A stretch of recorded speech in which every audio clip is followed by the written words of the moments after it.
There you go. Yeah.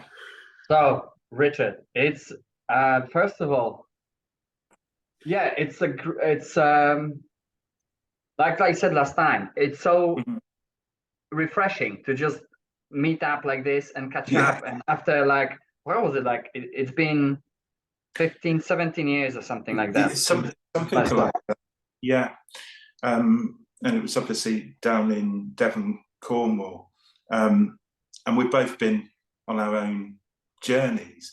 And some of that's been parallel. I mean, you know, you were living in London at the same time as I was, and literally just around the corner from where Right.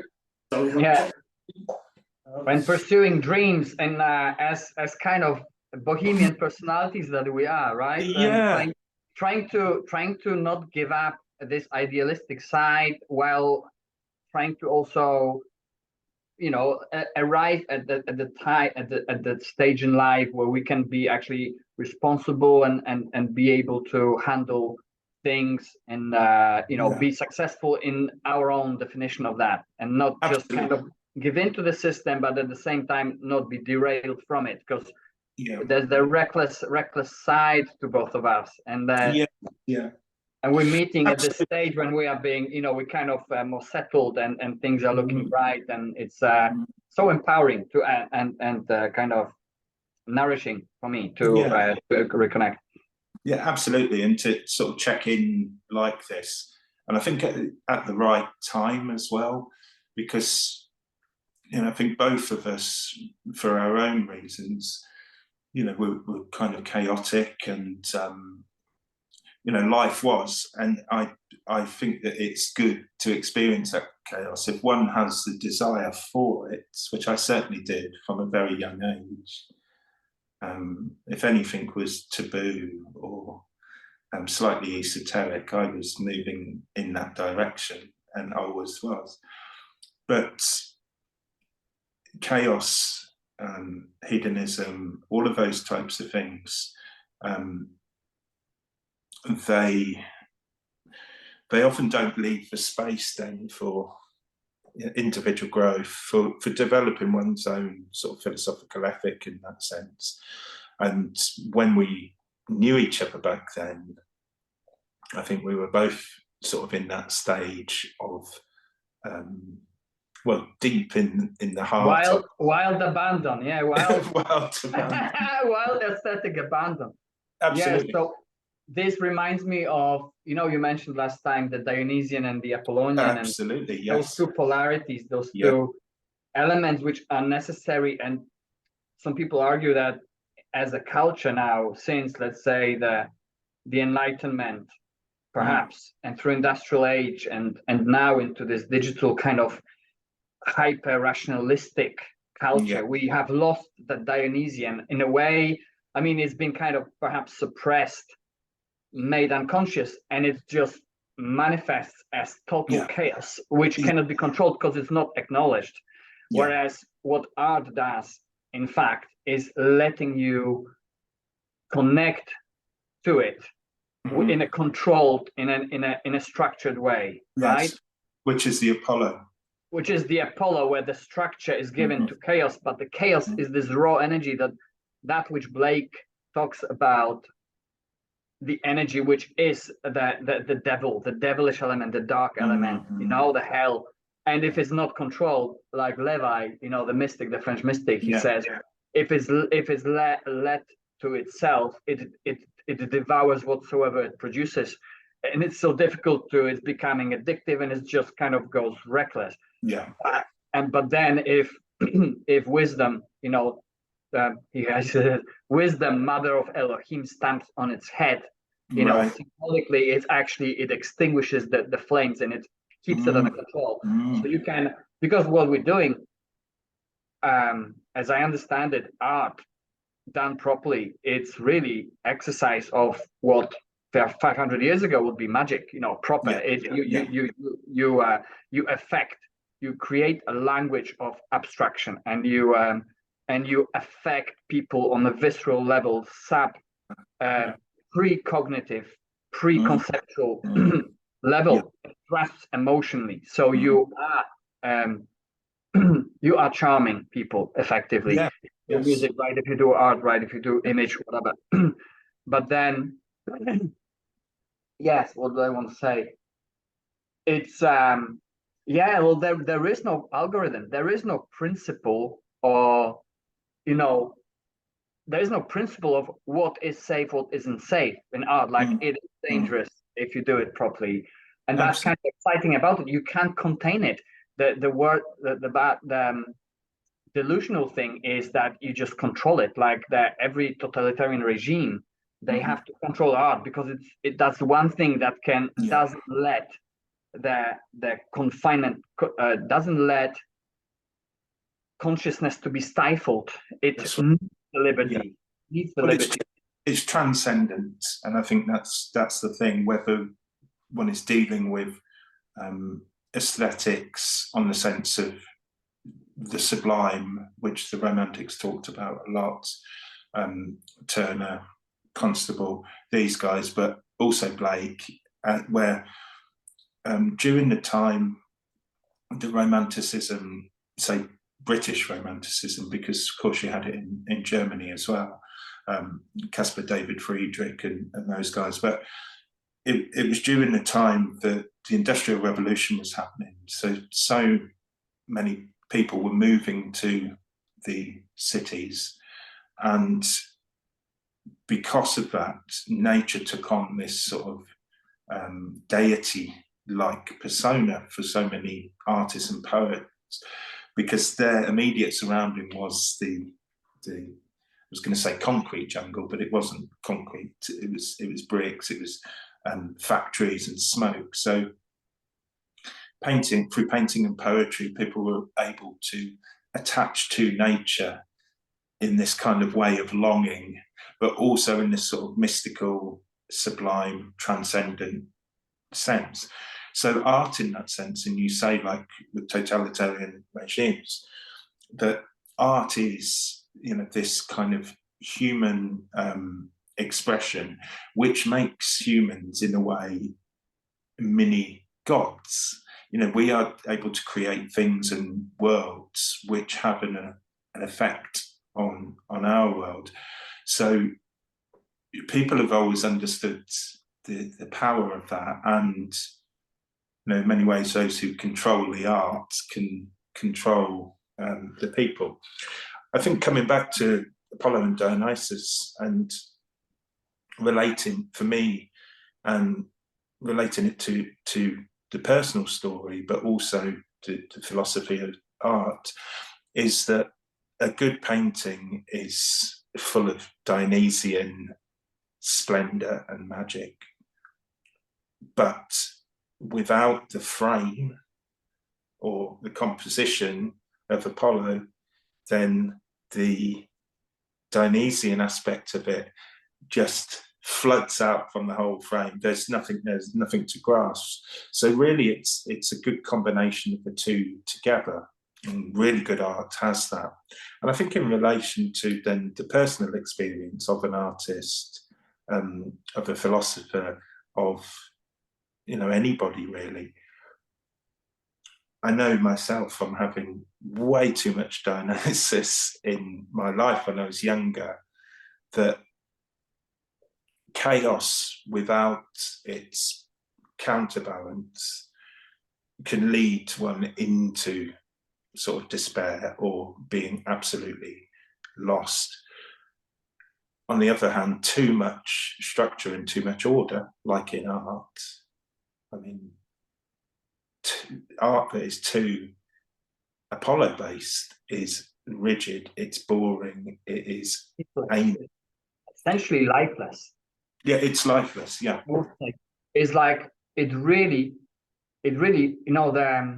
once I wrote this essay at university comparing the Marriage of Heaven and Hell, Blake's Marriage of Heaven and Hell, and then Nietzsche's kind of dealing with polarities as well, and the philosophy of life of Nietzsche's, and when Blake talks about this energy that is the source of all life, yes, but it has to have the circumference of reason to bound it, so that wisdom has to bound it, and but at the same time, they contradict each other. So how are they supposed to go? And so you cannot really logically reconcile them. You can't reconcile them in a conceptual way. You have to do it in a sensory way, in an aesthetic. So aesthetically, you can do it. In a way, you transcend the dryness of mere logic and mere conceptual thought, because you're actually engaging the senses, you're engaging the embodied experience of it, right? Like for you is the painting, for me it used to be music, when also like, and also like when I made music was very chaotic. So to cast that chaos into the structure, and so there is reason that it was such a challenge. It is a great challenge, isn't it? To know the balance and to know to what extent it should be, because it has to be imperfect, it has to be kind of unruly to some extent, and contingency must be ever present. Because, and what we see, I think, in our culture now is like, especially when you see the messaging and narrative warfare and the majority of people's arguments, it's very black and white thinking. Especially we've been traumatized to such a great extent. We have splitting happening, and it's this very there's also this work in neuroscience and cognitive neuroscience these days. There's this revisiting of the left hemisphere, right hemisphere hypothesis. Ian McGilchrist, he's amazing. He's like wrote this book, Master and His Emissary, and it's like he says like we got through the kind of our obsession with reason and rationality and quantifying stuff and having always evidence for everything, and completely we've discarded intuition. We've discarded this unruly aspect of being human, which is when we balance this yin and yang, when we balance the feminine and the masculine, and we have this divine quality of creating realities, which we do through art, or we can do it through living life as art as well. But when we lose one or the other, we switch to the opposite. We switch to profanum. So the sacrum is always somewhere at the level of balancing those contradictory qualities. And it's very difficult to do. And I mean, say post-Enlightenment, this age of reason and rationality in many ways got rid of many of the sort of quote unquote superstitions and follies of the past, but it tipped much more towards this kind of hyper rationality and reason. It's interesting then to see that there becomes this sort of say crisis of soul, crisis of spirituality within a society based on that. And I don't think we've learned how to balance the two out. I love India. India is a fascinating place. I love the tradition of the Vedas, and I always find their gods very interesting because they are, the balance of the masculine and the feminine, and it's this constant kind of interplay between the two. So it's saying that the best embodiment, the perfect embodiment, is actually a harmonized union between these two forces in energy. And it's interesting with India that they have this, growing kind of tech sector and hyper rational, sort of mathematical minded elements, but they've also got this absolutely beautiful kind of chaotic, swirling, beautiful kind of energy around their culture and their traditions. So, there's many things that they haven't got right, but there seems to be this kind of balance there between, say, the rational aspects of life, of commerce, of technology and things like that. But then there is this counterbalance of the religious, spiritual elements that there. However, here in the West, I mean, it's a totally different kind of setup, I think. And I think we have swayed much more towards this idea of structure. I'm just going off on a tangent here, but I remember music festivals that there used to be kind of these very anarchic type things that you would go to, even, you know, raves and stuff like that. And then, yeah, you know, they were sort of, you know, you could kind of jump over the fence if you were brave enough. You could kind of do all of this. But now, you know, to go to Glastonbury Festival, for example, you have to book like the year ahead, and it's all of this money, and you have to be signed up to this, and there's all of these sort of filtering systems of how you get in, and everything is like sort of perfect. But yeah, but it's missing this kind of animus, this kind of, you know, I think, and that seems to be what has happened in many aspects of Western culture, is even the most anarchic Dionysian elements of it have in a way been sort of taken over by the culture of Apollo and all of that, and organization. Yes, and I think from, let's say, from the psychoanalytic perspective, as I see it, because that, I think, Nietzsche is very useful psychoanalyst of culture, of the West. Yes, you know, yeah. The proto-Freudian, like the Freud learned a lot from him, and then Jung built on both Freud and Nietzsche. And so there's this like esoteric aspect of how he defined, how he identified or diagnosed the Christian moralities pushing down of the animus or of the raw life force, and cloaking it as goodness, cloaking weakness as goodness, because then people like, oh yeah, I can't be powerful, I can't be wild, I can't be what I really want to be. I just don't want to know I want to be that, like that. And then I end up being resentful, and I end up hating and being deceitful, and I just don't want to know about being deceitful, and it creates all these atrocities, and people do all these acrobatics of, you know, burning people at the stake and really believing that's the right thing to do and God wants it and whatnot, right? And so that was pre-Enlightenment, that was the Dark Ages. And then when we're looking at now, even when we look at 20th century social scientists, even like Frankfurt School and Adorno and Horkheimer, those are people who are on the left, they're Marxists, but they also like Nietzsche. That was very interesting, because Nietzsche is not very lefty at all. He's really very dangerous, but that was very interesting for me. Like about a decade ago, I got into that. And so they look at the Enlightenment post-Holocaust, basically. They write this, a dialectic of the Enlightenment, and he said, and the Enlightenment, this hyper-rationalistic ideology of the Enlightenment has become its own myth, through the denial of there being any myth ever needed anymore for humanity. And that's through Nietzsche, because Nietzsche said all those atheists, all those scientists, all those people said like, well, we don't need this prejudice, we don't need those gods, we don't need those totems and idols anymore. Like, that's just rubbish. Now we have science and reason, and we can just, you know, head towards utopia. And he's like, well, you will see, you will make that your new god.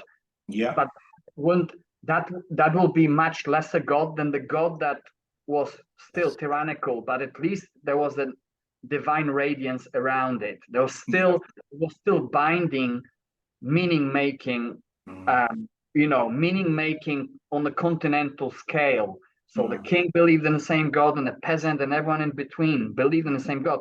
There could be injustice, there could be anything, but the system of values was coherent across the culture, whereas now anyone believes in anything, and rationality, and people believe even like, oh, AI will be now rational and it will solve all the problems. It's like, yes, like How far can the reality, perceived reality, bifurcate from the actual embodied reality of Absolutely.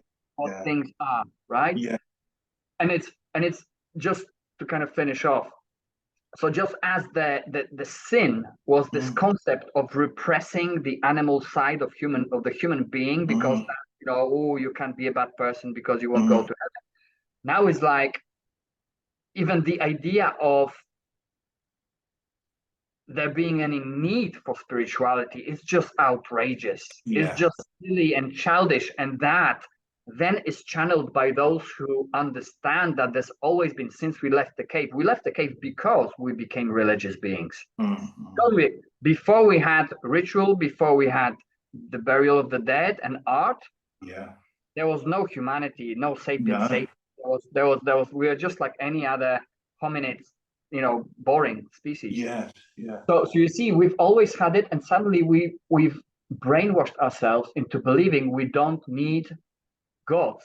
And as you know, Nietzsche and post-Nietzschean thinkers say, the gods have fled, and now those energies, which when controlled can be divine, now they are being channeled and exploited by the black magicians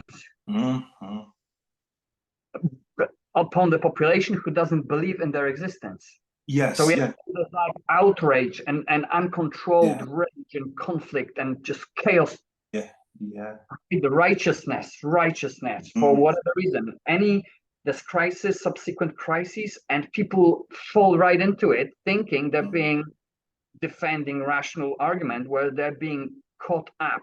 They're being instruments of this current of malignant energy, right? That's collective unconscious instrumentalizing populations for that. People who often have little, whose aesthetic sensibility has been deadened. So the only way to experience that, to be that, conduit of it, is through those engineered campaigns of media. Absolutely. Yeah. And I think it's now, something I've always been interested in is the modernism versus postmodernism type thing, especially related to art, but also culture. And, how within, say, a modernist, say, post-Enlightenment thought, that it's a kind of a binary thing. You have this idea that there is, that kind of world of religion and superstition, and then you have reason on the other side. And it's the thing, and modernism was always this idea of having pretty much this kind of binary, but one thing always coming after the other. So we've done with that now, get rid of it. I'm talking about sort of art movements, for example. So you get Impressionism, post-Impressionism, Expressionism, abstract Expressionism, and then as a counter to abstract Expressionism, you had minimalism, where they're trying to get rid of the human altogether, and then you have pop art, and so it's one thing after the other.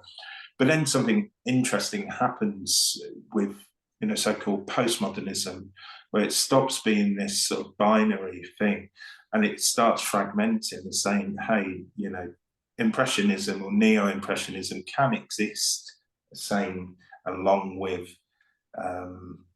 minimalism and neo-minimalism.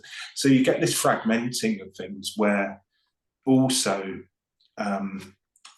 morality and belief systems break up the same. So, for example, I could be, a Christian, but I could also, practice a little bit of black magic on the side, whatever, it doesn't matter. There's no sort of morality around these things anymore. Now, what this sort of does in a way, and like the social psychologist Emil Durkheim, he talks about this idea of people kind of circling around one thing as a society. And we kind of used to with religion, albeit, a few different things to circle around. Think of like Mecca, for example, you know, this kind of thing. But then what has happened, and that actually bonds, you know, people together. Things like Christmas, or things like, you know, these national holidays or whatever, even the monarchy, you know, it's this kind of loose thing that defines a nation, of people, a culture. But as sort of modernism started to go along, what it's doing is it's breaking those down to the point where people are just circling in their own rooms, you know, around their own kind of pick and mix type ideologies. It's interesting on a cultural level what it done to art and music as well. You know, that you could start borrowing from different styles. You didn't have to be a mod or a rocker. You know, you could have a little bit of each. But I think what it does on a societal level is makes things really, really unclear. And yet the instinct towards idolatry or to the transcendent in humans is still there, because, you know, one could argue it's what created gods in the first place, that instinct towards it. So, you know, people, rather than looking at, in the past, one God that we all kind, and then we argued about, you know, which kind of sect he liked the most, to then the modernist idea that you have, you know, science or God, to now you could, it's so sort of mixed up and put in the blender. It's difficult to understand. Yeah. So what was Nietzsche saying about that then? About that?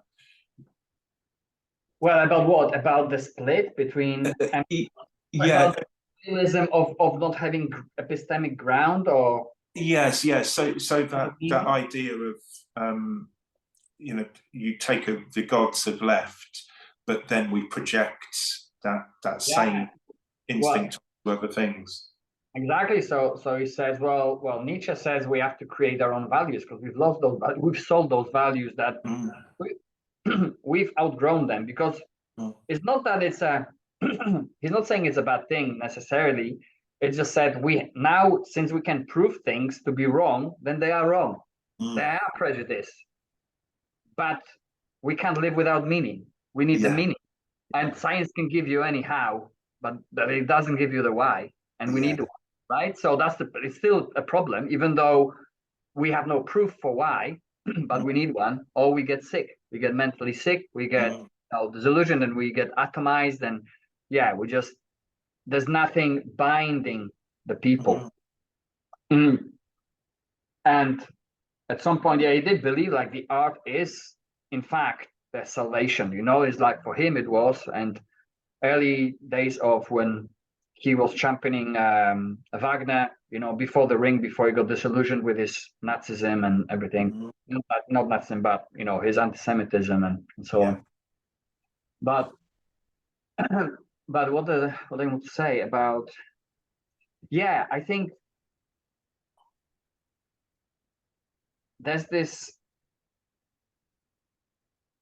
because we are in this time between the worlds, like you said, we have tried everything. All the conventions have worn themselves out, and as the art, as I like creative expression, as I understand it, it reflects. It is a sounding board for the society it is created, right? So when I was studying music, I my latter kind of, you know, the end of that period, I got really into more into writing essays and looking at culture transcontextually rather than music itself. So I was doing my piece of music, but then because we were saying, like, you're talking about all the impressionism and abstract expressionism and all of those, Rothko and Modigliani and all of those crazy, how it's progressed and how it kind of tried to articulate the nonsense and the nihilism that's being latent in the culture in which they have been, you know. And then there are these composers like Schoenberg and Bartók, and they kind of, like, Bartók would be more like Klee, the people comparing him to Klee, and Schoenberg to Kandinsky, and they correspond, and they kind of like, what I tried to achieve in writing, you create with your atonal music. So it's like breakdown of structure, breakdown of tradition, and this. And then you have Adorno again. He was great. I mean, he was very grumpy, and he was a Marxist, but he did have passionate style and creative, imaginative way of writing about modern music. And he says like modern music is like a cry of despair from the shipwreck, from the cultural shipwreck, because he had to flee Germany, Nazi Germany, to as a Marxist to California, and he hated the consumerism. But the thing is, so all of that thing, like there's music, there's art, and there's this then we have this, like you said, there's the multimedia or genre type hybrids, and you have like sonic sculpture and Brian Eno and ambient music, and like you said, removing the author. Same in music, removing the author, letting it be, and that's all of those are statements. And John Cage, Cage, John Cage, 2 minute 33, and the philosophy of music, philosophy of art became for me at that time really fascinating. So when I was writing about it, it's like it's just it is this time which is the where everything's being mixed up and there is no definition, and it's a necessary stage out of which the structure will emerge again. But it is this necessary stage of cultural collapse. I was already writing about it then, like 10 years ago, and now we are actually seeing it in our day-to-day life when the institutions are collapsing, and the trust in our sense of institutions, in our financial and educational and governmental. All of that is falling apart. So in a way, what I would ground it in this condition of decay, cultural decay or civilizational collapse. There's another guy, because what I really like also is philosophy of history, like Spengler and Toynbee and a few others, thinkers who look at different civilizations and kind of identify common patterns of, and Spengler, what was it, Spengler? Yeah, for him it was like the culture was, he got it from the morphology of plants from Goethe. So there's a birth, there's a spring, there's summer, and there's autumn and decay. And actually, I wasn't going to talk about not him, in fact, but referring to your point about the polarity between religion and science, and like it's ever so polarized now. Seems to be like some people are really woo, and some others are hyper scientific and losing the point of the whole thing. Like there's like nature to look after. There's life itself is lost with them, and the others are so obsessed with the spiritual that they just completely get lose track and get into most ridiculous conspiracy theories and stuff. But they lose the rational aspect. And Nietzsche's mentor from the university in Basel, when Nietzsche was a young chair of classics, I think. He went to lectures of Jacob Burckhardt, which was his, like a father, not father, but like his big inspiration. And he was like expert in Renaissance culture, Burckhardt, in University of Basel in Switzerland. And what he basically, the last golden age for the West was the Renaissance, right? Right. There's one quote that really stuck with me. He said, every well-functioning culture has to have state, religion, and what was it, art? Basically, science and religion and state have to be on one team. They have to be aligned. And that's what happened during the Renaissance. The polymaths, they were learned, but they were also artistic. They were genuinely creative. They were, there was this influx of the great works of art from originally from Italy, but then that was also fueled by the ancient scriptures and ancient wisdom translated from the Constantinople was left from the Library of Alexandria. So that kind of fired it when Medicis, commissioned these things. So you have these like a golden age fueled by not merely intellectual culture, but intellectual and spiritual coming together and being super inventive. And it will have to be, it seems, it's clear to me, it will have to become that. So now those few who will be able to reconcile the Dionysian with the Apollonian, those will shape the future paradigms. Yes. Yeah. In absolutely. all areas of life. And but because right now it's not rational to do that because you get cancelled right away. Absolutely. And like you were saying about the golden age, I mean, it combined so many different elements of trade, commerce, interconnectivity. I mean, Venice was this crazy place of lapis lazuli coming from Afghanistan, and paintings going here. It was just an amazing time where it seemed to be so interconnected in the sense of both state, religion, creativity, commerce, trade, globalization in a small way as well.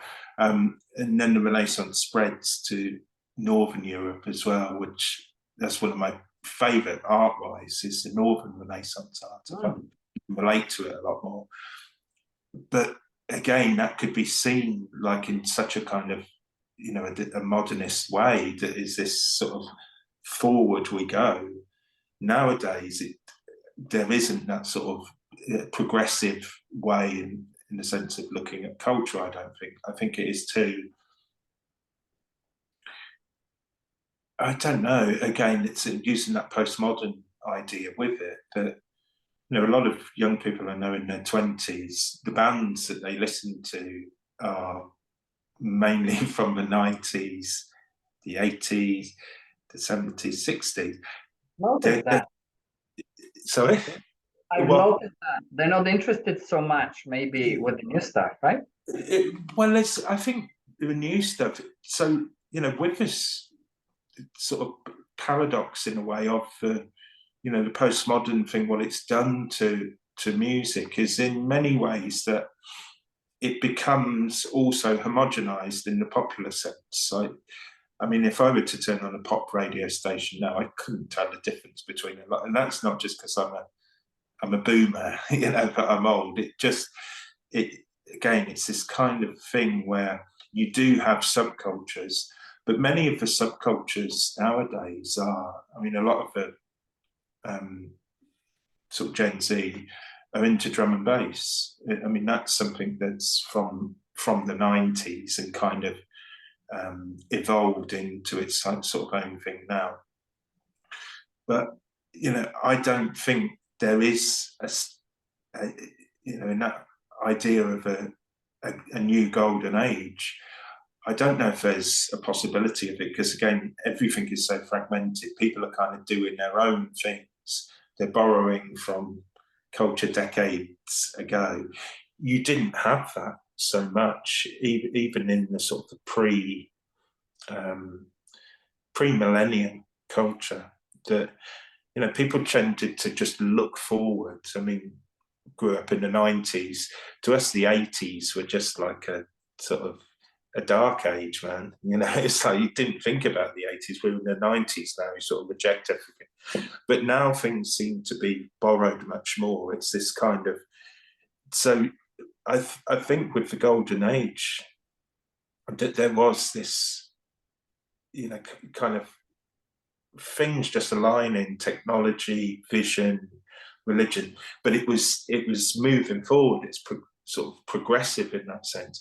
I'm not sure if what we have now is progressive, or it is within this kind of glitch-like loop. I can't quite tell. I wouldn't say it is progressive, but it's an escalating crisis which will birth something, in my understanding. Like, it's not there yet, Yeah. But maybe reaching back to those days where, you know, music simply was more authentic. There was less tech, less business in it, Yeah. and people were more just really for the music, and it's just evident in that music. You listen to Pink Floyd from Pompeii playing a gig like what? It's crazy. You know, the it was really a golden age for music as well, with the right technology, not too much, but you had amps, you had synths, you had like all these interesting new inventions, but also really brilliant people, you know. Give them drugs, and there were just like some really great masterpieces created.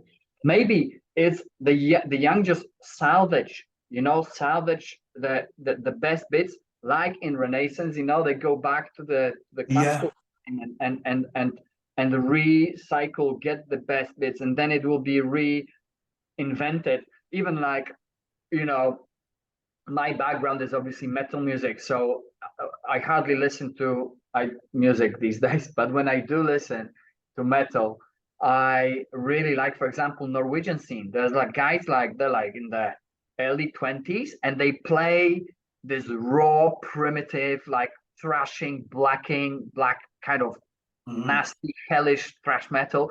But it's like the best albums of the 80s condensed into fresh new energy with their kind of youth, you know?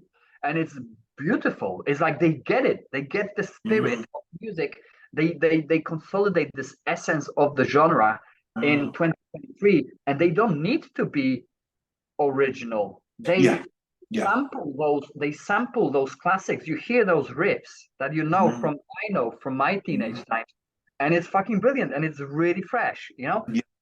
So there are really, I think there's so much potential. It's just the culture is in shambles because we haven't yet hit rock bottom. We have to. I mean, my assessment is that the majority of people haven't suffered yet enough because the denial is so great about what's actually happening. And I don't blame people, because if you want to live a decent life and you're not like us who are rebels from day one, well, it's difficult to come to terms with some of the realities that have been unfolding for the past 3 years, let's say, because, you know, it's easier for us, but it's a great shock and great trauma. So I think there will be a lot of hardship, and obviously it's a collapse, and it won't be pretty. But on the other side of it, we haven't yet reached the rock bottom. But on the other side of it, I just believe there will be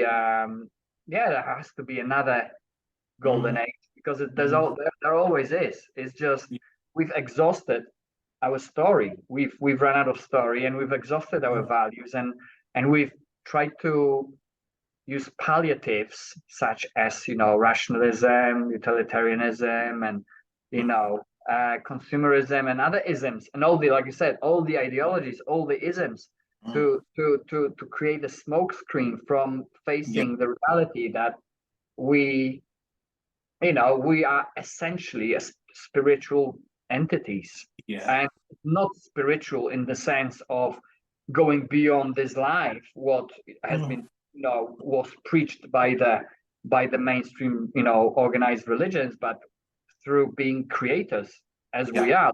That we are mini gods, we are creators, and when we do create, when we do realize ourselves and transcend our, you know, limitations in whatever we do, it could be art, it could be gardening, it could be teaching, whatever one likes, but you can be creative with anything. And when we genuinely do that, and we don't follow the traps of, you know, what's being preached and what's being marketed to us, and then we really are capable of so much more. And I think at scale we can really be amazing. And first time in history, in fact, humanity is at stage. We do have technologies, and we do have like capacity for transparency. First time ever. So the bad actors could be hidden for centuries and millennia, but now you can't hide. How can you censor a global internet?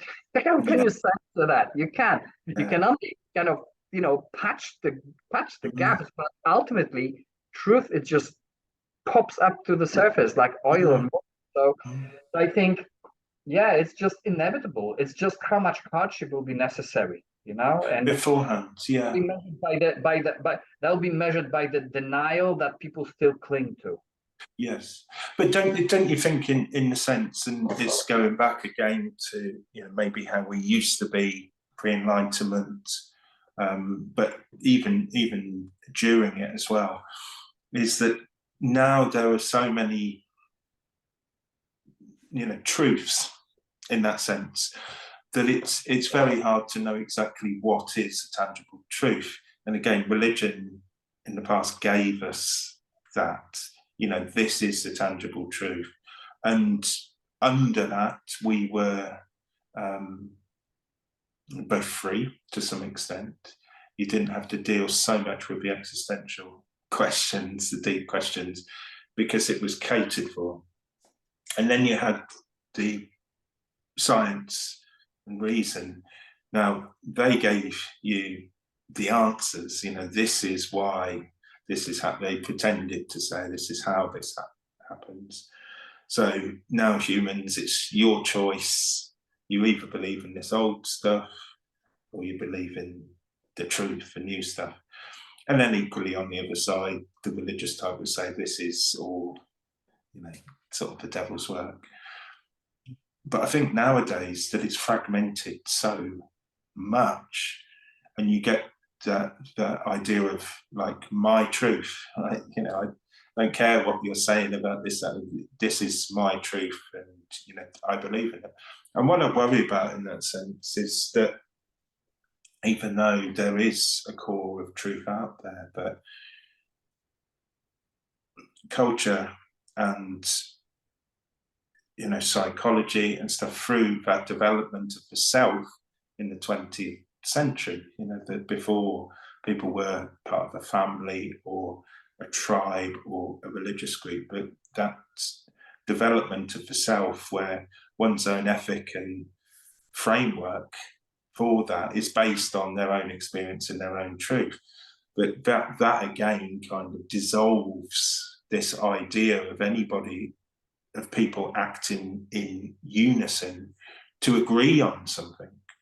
And it is really interesting because I find myself as a person now where I remember listening to probably a decade ago, and it was because I was painting a lot and I wanted stuff to listen to. So I'd listen to philosophy, psychology, podcasts, audio books, all of that kind of stuff. And but I got into listening to the atheism versus religion debate, Christopher Hitchens and all of that, just because they were maybe 3 hours long and I wanted something. And I really loved these debates because you've got sort of some very smart evangelical Christian guy from, I can't remember the colleges in America, but PhDs in debating this stuff. And then you've got, say, Sam Harris and Christopher Hitchens and people like that debating it.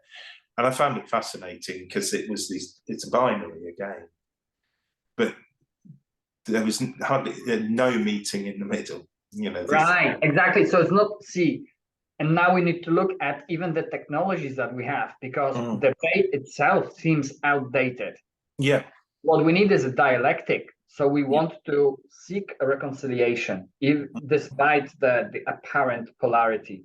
But what debate does, which is the model that is practiced in top universities, debate this or this or this. So that is not the point. Hegel had this sorted in 1806. He had that model, but obviously that culture got trampled by the Rockefeller cartel, and the West got kind of the Anglosphere got really colonized by this binary thinking, this utilitarianist kind of industrialist. It's more applicable to the economic system to have that rather than having dealing with complexity of dialectic reasoning, right? Yeah. So anyway, what was Hegel's idea then? Well, Hegel is the last maximalist philosopher of history. So he looked at all societies that were known at that time, and he's the product of the most educated society that was, on the planet, arguably at that time. So the modern education system was, the Humboldt University of Berlin, and yeah, that's another story. That's another story, like that would had led arguably to the World War I and everything, and the Germany was becoming such a threat. You get all these great composers and writers and whatnot. But the Hegel was just like the theory of everything type of philosopher, the last one, because after him everything started to break down. I mean, he responded to Kant, which Kant was the great crossing in the epistemology and just philosophy in the Western philosophy. So Kant was the brilliant, mind, but Kant was very left hemispheric, very, again, reason, very obsessed, very autistically fixated on certainty. Whereas Hegel was more like he analyzed, he looked at different cultures and the art, and it's like, what does it tell us about the spirit? And the spirit was let's say that the sacred of a people, the sacred blueprint or the sacred principle over a people, and then that spirit. So it's quite an impious notion of the sacred, that the God is not some external transcend, like it's not beyond nature. It's not this kind of monotheistic deity out there, which then and this is, we are here in this finite space, and in the flesh, and we're so primitive. It's more like he was I think it was spot on, like he was so the human societies generate cumulatively, they generate these ideas of what is for them most important, and what the art communicates, and what the religion communicates, and what the institutions communicate, and that is the expression of spirit realizing its own freedom and rationality through the human beings doing particular things on the ground, basically. Right. So it's this very kind of human, very it's still highly enlightenment. It's still like heading towards the ultimate, like, free society and utopian, and so he's still like a flagship Enlightenment philosopher. But I believe Hegel already had noticed the limits of the Enlightenment in that fixation that Kant had. That Kant says, like, I need to have data about this glass. So what is the glass in itself? Instead, like, there is my perception of the glass. That's one thing. That doesn't give me any knowledge, but then there's the glass itself, or there's the thing in itself. And Hegel is like, hang on a minute, how do you know there's such a thing as thing in itself? Like, maybe everything there is perception. So it's, in a way, it's founded his whole discipline of philosophy, that's phenomenology. So all there is us perceiving the world, which then you look at, the implications of the quantum physics, and that's precisely what it is. There is nothing independent of the observer. There's always the observer, and which breaks down the entire paradigm of, reductionist science. Yes, yeah. Upon which, by the way, all our industrial, like all our economic systems and systems that have been going for 400 years or 500 years, they are founded on that. And now we know it's wrong, but we're still stuck in the bloody right? So that sense that nothing is objective, and in that phenomenon, it is all perception.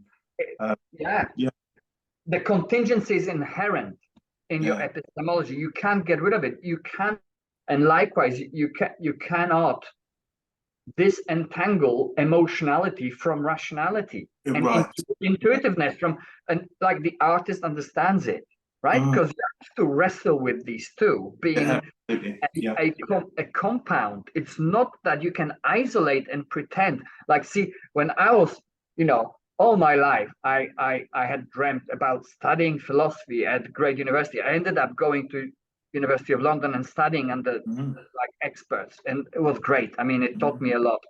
But then everything has to be analytic, and we have these like, I'm supposed to study moral philosophy, and we're studying all these abstract scenarios of what might one do if there is person A and person B, and the person does this, and I'm supposed to engage critically and write an essay like, let me live through it. Like, what is this theory? Let me apply it to my life. Let me live through the consequences of my actions based on that theory. And then I give you testimonies of people involved in all those actions. Then I can be able to write something. But you want me to write on these fucking bullshit, like examples of imaginary people doing things. Like I'd rather, read Dostoevsky's novel. That tells me something about morality.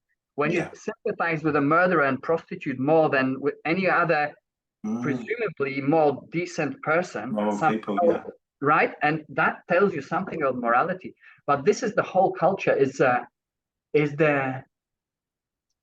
just this whitewashing human experience, right? Like purging, like Baudrillard was talking about this postmodernist style. He talks about everything is like these corpses in we've sanitized everything. We sanitize death, we sanitize failure, we sanitize hardship, and everything is like these beautiful corpses in the funeral house. Like there's death is not allowed to be present there. It's all sanitized out, and it's in a way it's grimmer than actually engaging with it. So we lose the capacity, the sensibility to engage with this shadow that we actually have to attend to in order not to fucking end up slaughtering each other, right? Yeah, because it's that kind of awareness of one's own existence, of dread, of these things, that is still there regardless of whether we sanitize things. So is it Zizek that talks about the flushing the shit away or something? It's it's like different ways the toilets are constructed, you mean? yeah. In different countries. That's funny, no? That's fun. And it's that the Germans have the shelves, so the metaphysics they like to inspect, and the British economy goes straight into the hole. What France was like. Else, I can't remember the details, but I'm reading again Siddhartha by Hermann Hesse, which is amazing. It's a lovely book. I read it many years ago.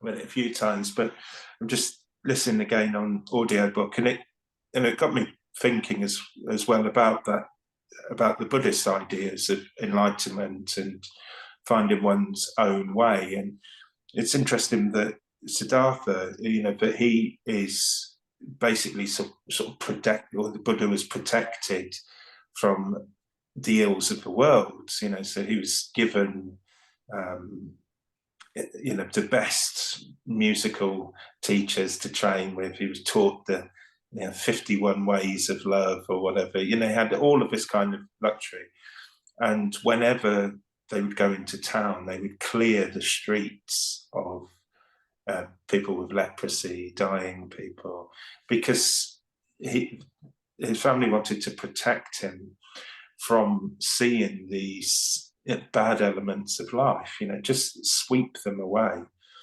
But even amongst all of the kind of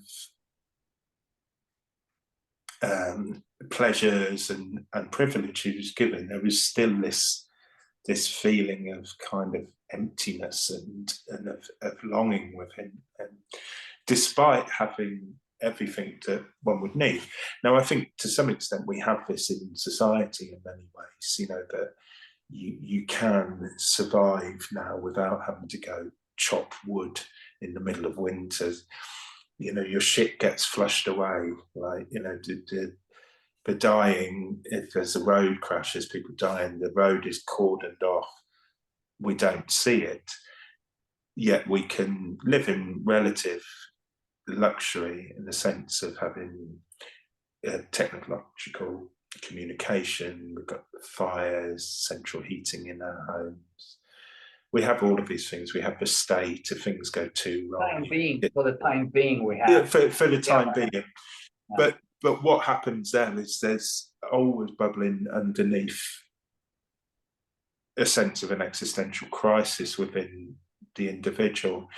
And I think in many ways, the more you have things laid on and catered for you, the more this starts to bubble up inside. So, the Buddha would basically, he left home because he wanted to see and experience those things for himself, and he rejected the ethic of quite a few things. So he stayed in the forest with, some what do you call them?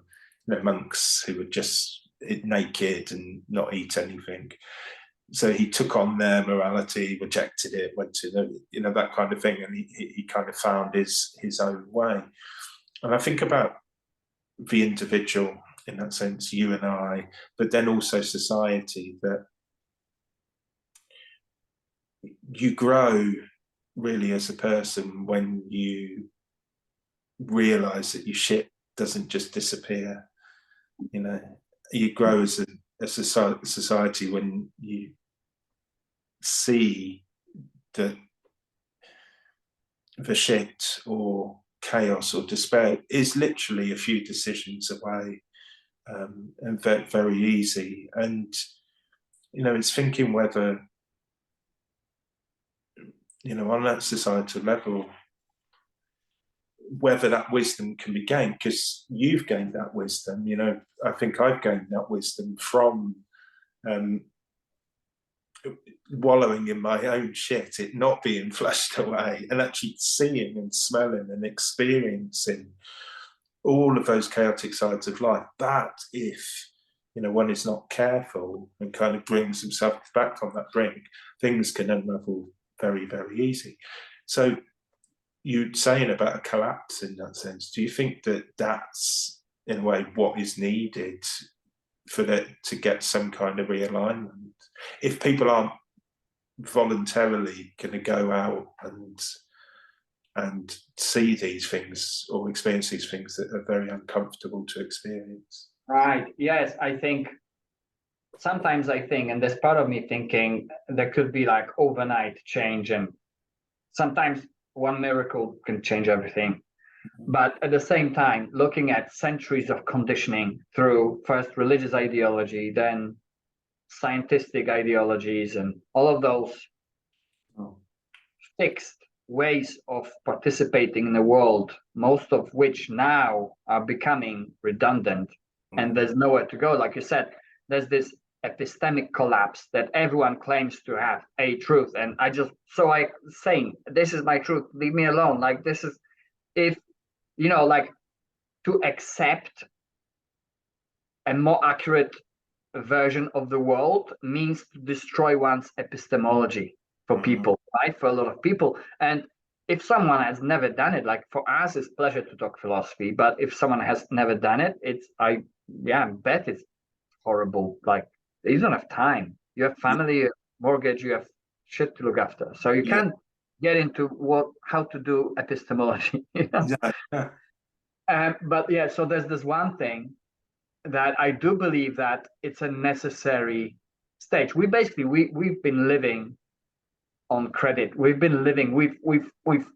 got ourselves a huge loan. We got really high on the drag of extracting first through worth from each other, then from nature, and now there's a payback time. Basically, there's a tax, as the Nate Hagens I really respect in terms of energy. Well, in general, his assessment and bringing a very interesting guest is like this taxman coming, not taxman, bureaucratic taxman, but the taxman of life itself. Of the balance of what we have used and what we are used to using and what we're used to having. Like you said, this use of energy is not sustainable, and it will not be. So this epistemic collapse will be necessary, that we can't really agree on any one truth. And I think also there's these ideas about what counts as knowledge and what doesn't, and to what extent we can know the truth. And all of those are so confused and so simplified through the overload of information as well. So first thing is that it will be necessary to break everything apart and then see what will emerge from the total chaos. And then the second thing is about the truth itself. I think back to Nietzsche as well. Some people claim that Nietzsche was, as a shallow reading of Nietzsche's epistemology, as being a relativist, because he's just, like, oh, yeah, there's no God, so we can have truth, and therefore, there's like, anyway, anything goes. But that's not what he thought. Basically, so the idea is everyone perceives reality differently, and no one gets the whole of it. We only get it through the tunnel that we happen to have. But that doesn't prove that there is no reality, right? Yeah. So Yeah. all it does, all it informs us about is that everyone has their own perspective, and the more integrity you have as a person, the more connected to yourself and to the world you are, and to nature, and to, so you can identify both your reason and your intuition and your, sensory alignment with the reality you engage with. The more aligned you are, the more accurate your perspective will be, but it will always be reduced. So the point is to see as many perspectives as possible, and also then notice the relationship between them. So you must be able to become humble. And I think, like you said, is there a chance for a renewal, for a golden age? I think these things that we quote as, like you said, is this epistemic collapse, this trouble of like, how do you even dialogue? How do you get into an agreement? Everything's completely fucked. But that will be the catalyst, I would say, in that sense. It's a necessary catalyst for the consciousness to actually ascend from that,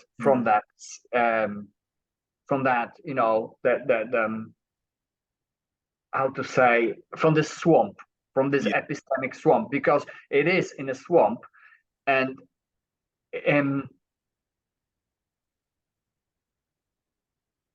so you have to become much more humble about what you believe reality to be. That's the first thing. And that's not an epistemic thing. That is an ethical kind of spiritual thing.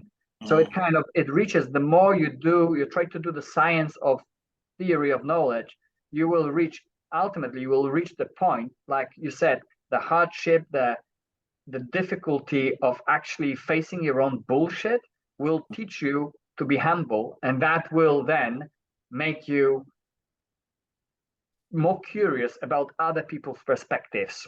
Yes. Yeah. That has been my experience, and that's what I've been observing and kind of trying to model from people that I can see they're already further down the line doing well, and I think that is impersonating this sage, this person who is interested in gaining wisdom rather than being right all the time about everything. Is actually the hope for me, in terms of like that we've had intelligence, we've had rationality, we could do things instrumentally, we could devise things and have iPhones and cars and fly to countries and stuff. All of that is just intelligence. Now we have artificial version of that, which can do much more in this limited, narrow bandwidth of mere intelligence. And we even have collective intelligence, but it's still instrumental. It's still, like you relating to your metaphor, it's still making you fucking chase your own tail. But wisdom is a completely different order of not merely condition, but it has the ethical component and aesthetic component, and it's this deeper self-transformational kind of, how Vervaeke calls it, the ecology of psychotechnologies, the shamanic primordial, capacity to face your own bullshit and learn from it and become more humble, and actually in this way become wiser. And if we can do it collectively, I can't see how we couldn't, I mean, as human beings, we're certainly capable of doing that with the technology that we have, having these talks like this, and then scaling it and sharing, and people can kind of, I can do it too, So I think it does. Possible. Yeah, like with all of these things, it comes through I think we talked before, about, again, it's that Buddhist thing of, before you start a revolution, sort out what's inside you first, sort out your kitchen, sort out your lounge, sort out your garden, then your street. So it's that kind of thing, but wisdom and that sense of being able to harvest from experience things that become useful to you in the future, that takes time. And like you say, I think it is possible, because I've seen it a lot with people. The more we encourage conversations like this, the more we sort of approach people with both that kind of empathy of trying to understand their experience, but also sort of saying, look, there's a different way to think, or there's a different way to be. And I think that individual growth, from my own point of view, it came out of a lot of excitement and soul searching in my late teens, early 20s, then my 20s, plenty more of that, but then kind of crashing into this swamp, where everything was broken apart, and I become nihilistic. And this is often the danger of that epistemological kind of breakdown, in a way, is one becomes nihilistic. And I can remember it very clearly, just not becoming kind of relativist in a way, but I kind of needed it in a strange way. I needed that so that I could help reform a new thing. And there's often the danger, I think, when one is either under sort of pressure or in that kind of existential crisis, or when they are rebuilding, that things like ideologies, binary thinking, things like that can creep in. And I remember, like I was saying about watching or listening to those atheist debates, I kind of felt myself being told, no, yes, this is a convincing argument. So in many ways, I was kind of primed for falling into an epistemology that wasn't mine. You see this a lot with a lot of ex-addicts, many become religious, the whole AA and NA type stuff. So they go from chaos and they go to AA meetings, and they're kind of given an epistemology. It's like, the higher power, and no, it is a Christian higher power they talk about, but they say, oh, you can kind of make up your own higher power. But it becomes this sort of like suit that you can put on. I think if you do take yourself to that brink of nihilism where everything falls apart, there are many ways to rebuild yourself up. Now, thankfully, at the same time as listening to those kind of debates, I was flicking over to listen to psychology podcasts, to audio book, to this, that, and the other. And this is one of the great things about modern technology and postmodernism, in that sense of why we're here, that I had this whole range of things to help build up my own epistemology. It wasn't just like, well, you've sinned, so you better repent, that type of thing. Or it wasn't the scientific view that, when it's all down to brain chemistry, that you are feeling this depressed and low.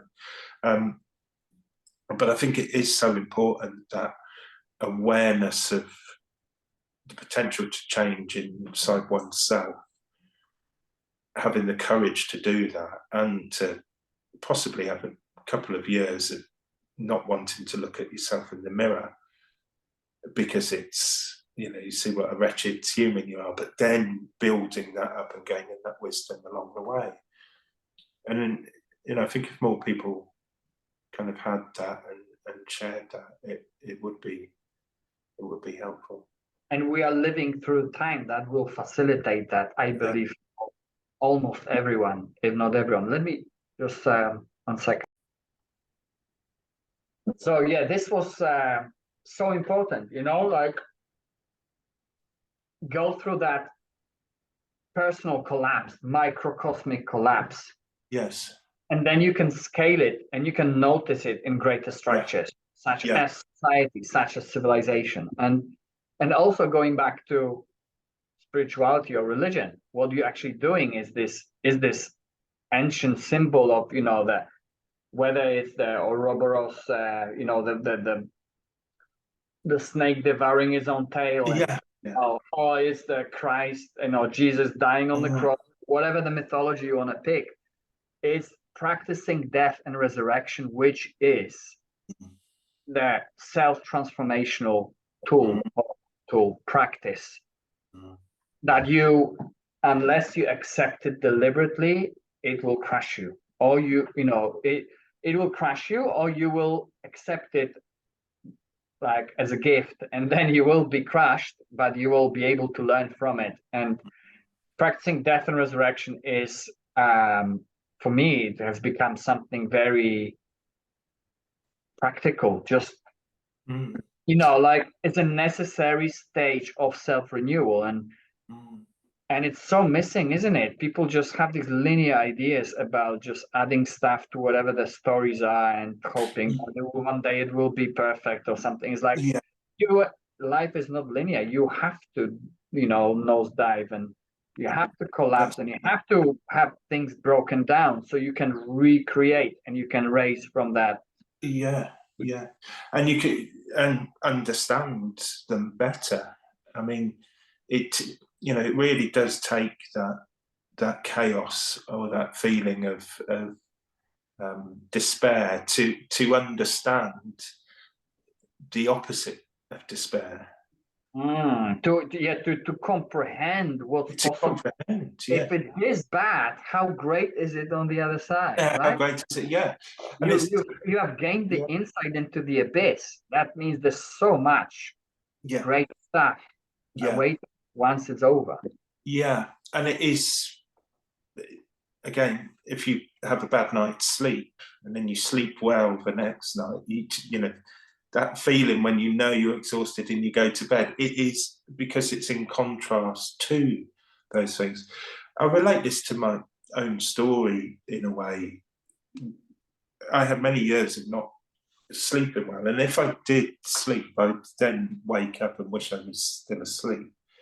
And this was during a time where I was sort of coming off drugs, and, you know, mental health wasn't great. It was at the beginning of this resurrection. You know, it was the sort of beaten and bloody corpse that was, you know, ready for that change. And I remember I started to, because the passion, the desire to want to paint started to outweigh the misery and the nihilism.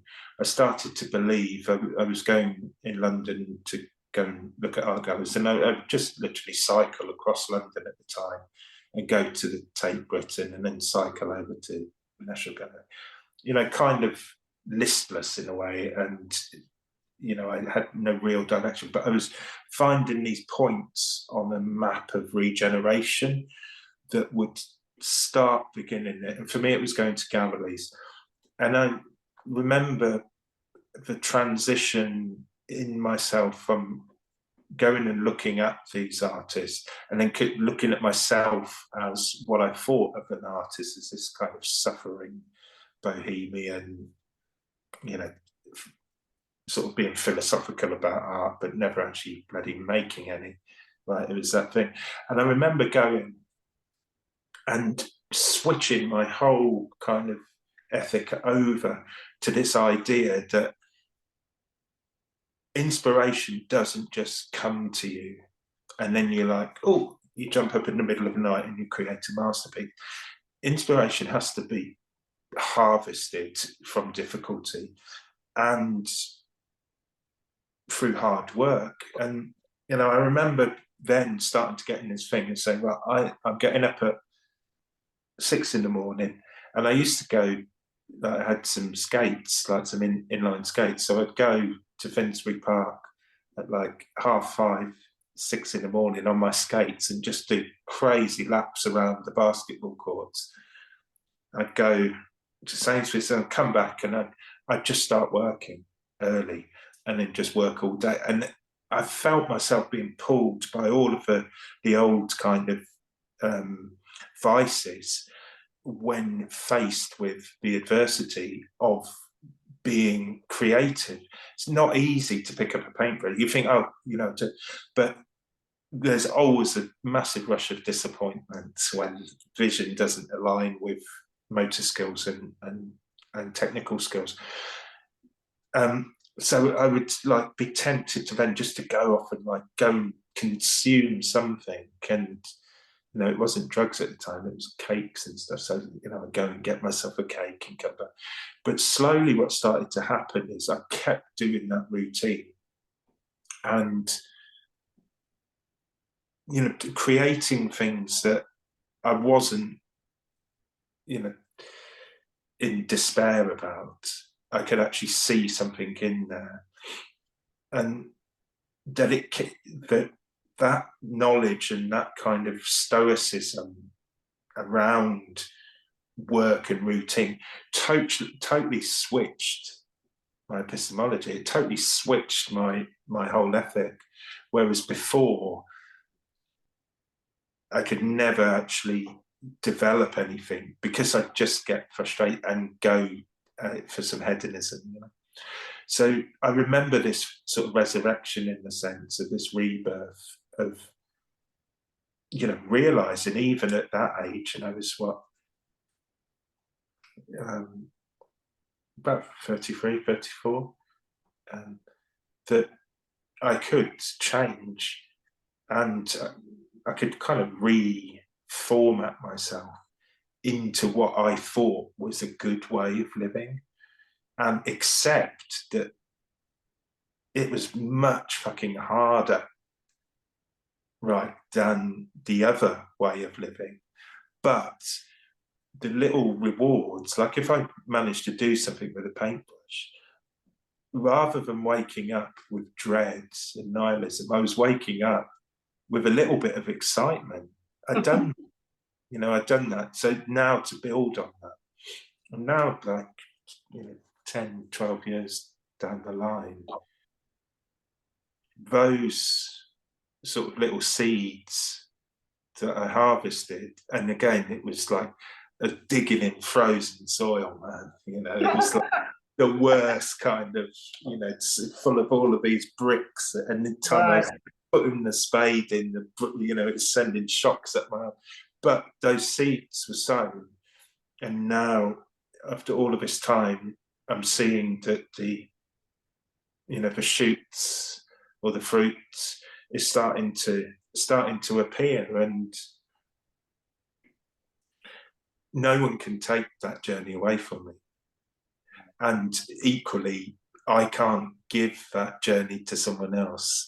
You know, as you know yourself, you kind of have to hit that wretched rock bottom and build from there.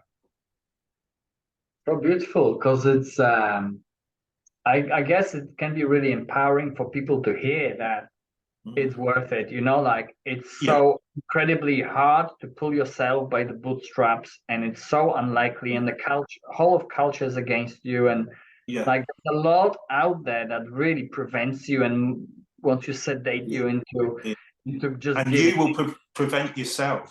Trust me. Yeah, because you will just have problems that will not allow you.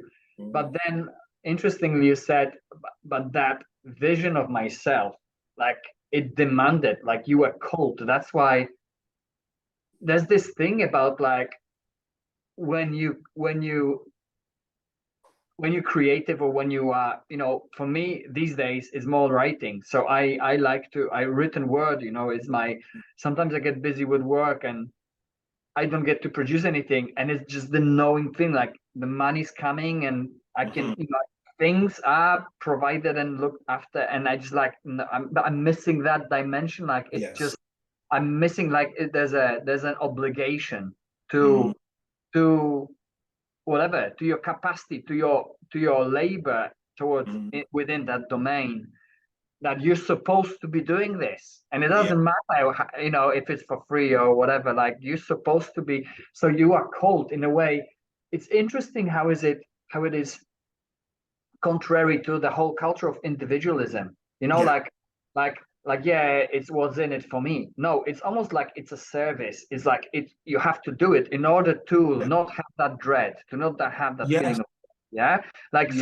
so you square with life. You've been given this talent, let's say, and unless you exploit that talent and share it with the world, Yeah. you are not supposed to be well.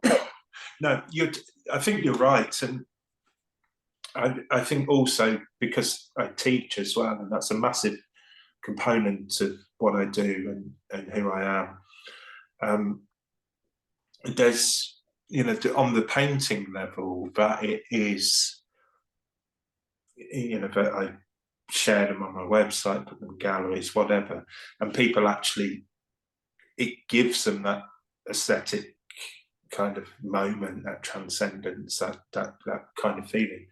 But because I teach as well and teach painting, and I like to work with people who are beginners who've not done it before, because, you know, they often say, oh, you know, I haven't drawn since school, I was rubbish at it. And I said, but we're not drawing here to talk.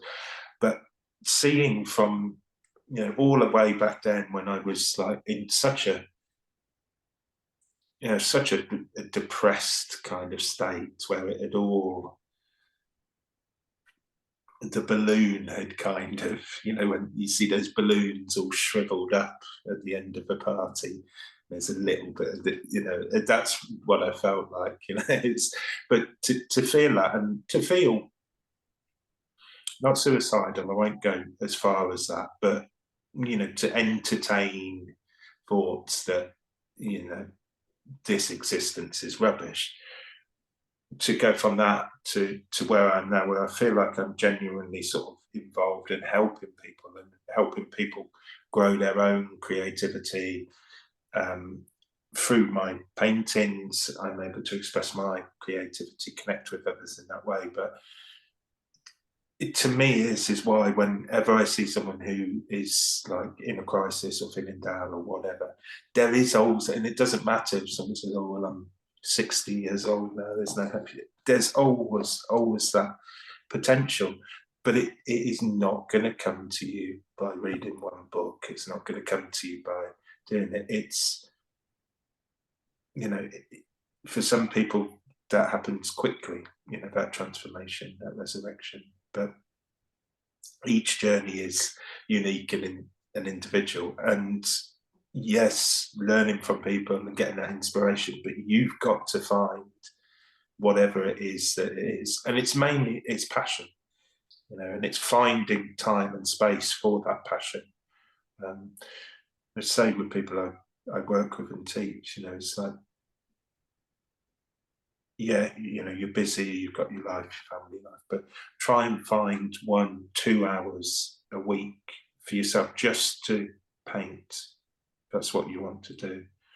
You know, no matter what you've got on, you schedule that time, do it. And what happens is if you give yourself that little bit of time, you'll find that you'll say, oh, actually, I could actually do another hour on Wednesday. And then it starts to become this thing which you structure in your life, and you give yourself that time to be the poet, the artist, whatever it is. And then what you'll start to find is then you start thinking more like an artist, and you're looking, even when you're not painting, you're looking around. And before you know it, you know, it becomes part of your life, no matter what else is going on, you know, with your busyness in your life. I think all of these things, from philosophy to being a writer to being an artist, it is a way of thinking. It's how you're perceiving the world, and you know, we can always sort of create that for ourselves. And you know, you might want to be a gardener. Someone might want to have a little garden. You know, you don't have access to a garden, but if you get a few house plants, you water them, you know, maybe grow some tomatoes in your kitchen, look at gardens, go around gardens, go to garden centres. After a while, you start to think like a gardener, and it becomes like a raison d'etre in that sense. Right. Yeah, interesting how you condition yourself into Yeah, gardener yeah, consciousness, right? yeah. And you have And to. You have to. you have to embody that Yeah. mind. And an important thing you said is like, yeah, so you need to find that time, but also it's critical that you actually make that conscious choice. Like you said, Yes. I transferred that ethic. I've abandoned certain ways in order to make way for new ways. And that requires this courage, because it's a leap, because it's not necessarily rational. There might be very little evidence that you will succeed. You have to do it through a leap of faith. You need Yeah. Yeah. Kierkegaardian, Yeah. a paradox of faith. Because Yeah. and that is where religion ceases to be, or religion or spirituality, like ceases to be this label, and it becomes a technology of self-renewal, It right? does. Yeah. And that idea of faith, and again, it's very important, because the atheists would say, well, that's just irrational and silly. What is faith? But to me, it's that kind of thing. It is being engaged with or passionate about something. Now, people can say, and they do, and that they're not passionate about anything. But passion is cultivated, talent is cultivated, but it takes that kind of a leap of faith, but also like discipline. And most of it is the grit. Most of it is that what's under the water, and then yes, right, like you said, like it takes ages of just scraping the bottom and yeah, maintaining until it kind of shifts and you start getting returns, and then they might become exponential. But yeah, yeah, I believe ultimately no honest effort is ever wasted, and it it's as I have learned myself, like there were moments I did not really believe in what I was doing, but I knew that not doing it is even worse than continuing doing it. So just continued. And now it's like it's actually paying back. And it's yeah, beautiful that you must lose that what's in it for me attitude yeah, first for it to arrive. It's a bit like what when Nietzsche says it's with life is a bit like with women, like the more you chase them, the more they go away. Right? It's like you yeah, have to be like, no, what was it? With truth, he said, with truth. true. With truth is like, you look at all these rationalists, they're all like they seek truth. And there's like the more you chase it, the more it's like asymptotic. You never reach the axis. Yeah, It's just in you can't get there, but you have to kind of let it be and engage yeah, with life, and it will come. It will, yeah, but you have to do it consistently, and you have to be yes. focused on what you truly believe to be worthwhile, and the rest will, like I said, the world will conspire to assist Yeah, you at that. yeah, yeah, and I think it's finding one of it's because people often say, to me now, like, oh, do you make a living out of your? Because yeah, I'm comfortable, things are good, I make a good living out of it. But I always say, even if I wasn't, I'd still be doing it exactly the same thing every day, because it's that thing that it's a passionate thing. And I think that people can find that in their lives, in a sense, that thing that they would be doing even if they weren't being rewarded for doing it. And yeah, I think it's just like you were saying, like with philosophy, like with writing, it is one of those things that it is mostly thankless. There's nobody there to sort of pat you on the back and Glamour, no, there's say, no. I mean, you can be a rock star, you can be this, you can be yes, that. But then if you get attached to that, then you're yeah, missing the point again, and it absolutely, becomes self-destructive. Like So yeah, and it's what, I forgot what I was going to say, but yeah, I think oh yes, that we are in this time where it's so difficult, I believe, for people to feel any inspiration. And it also sounds naive to talk about inspiration, because it's like, oh, it's just another term that's been just commercialized and commodified and right. So I think, sorry. Inspirational quotes, a book of Yes, all of that. It's like the culture, inspirational speakers, and everything's fucking inspirational. Therefore, what it tells us, there's fuck all inspiration around, and everyone's desperate for it. And I think, your account is actually what it's about. The story of not leaving it, no matter how hard, whatever the sacrifice. We need that as human beings. We need that goal. We need that spark of excitement, of something that, regardless of the outcome, regardless of recognition or no recognition, you do it for the sake, for you're intrinsically motivated to continue whatever the project you find worthwhile. And I think this is of so much value, because people really downgrade. Again, this, but I need to do. What guarantee do I have that I'm gonna, it's worthwhile, or it's like, what's gonna get me? Like, no, you're already stuck. You're already wasting your time even thinking in these terms. And whatever you do, however successful you are perceived by the world, and if you don't have a genuine drive, like being passionate about something that's truly meaningful to you in an intrinsic way, not instrumental way to get something else, then I don't think there's ever, there's no chance to be feeling satisfied, fulfilled, in any sense, meaningful. So, and I think this is really now important. Like, this existential crisis all springs from that lack, from that meaning crisis, because and I think it will be exacerbated through, automation now, AI doing more jobs, and people, let's say you really enjoyed being a driver, and then suddenly that's taken over. Like, your life is crashed, because you've had an identity of a driver, but suddenly you have to be multi-dimensional human being. You have to start learning shit.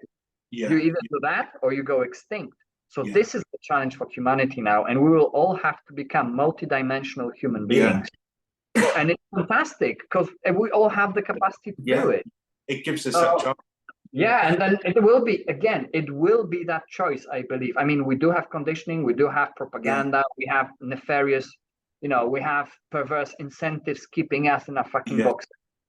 But ultimately, everyone has at least a couple of chances in life to stop, reflect, and say, okay, do I continue this, which I know to be fucking waste of time, because it's easy now and will be much more painful later, or do I actually dare to step into the unknown and be a hero of my own story? And that's it. That's the thing. I often think about, when people retire from their jobs. When my mum was a teacher, my dad was a teacher too, and they retired from their jobs, and my mum was very conscious that after working I think they were like 50, 52, 55, I can't remember, but quite young relatively to retire from jobs. And my mum went and done first a master's in social psychology and then a PhD in social psychology when she retired, because she needed that kind of something, a reinvention, because you often see it when people retire, that they lose that meaning in their life, whether it's the routine. There's someone I know who retired, and he used to drive around to different places delivering parts, and he was so used to that interaction with people, that structure, that when he retired, he was completely lonely and lost. So it's that thing when you're saying, like with AI, that when it takes away some of those more basic things, more of the onus really then becomes on us as humans, as individuals, to actually create that meaning for us.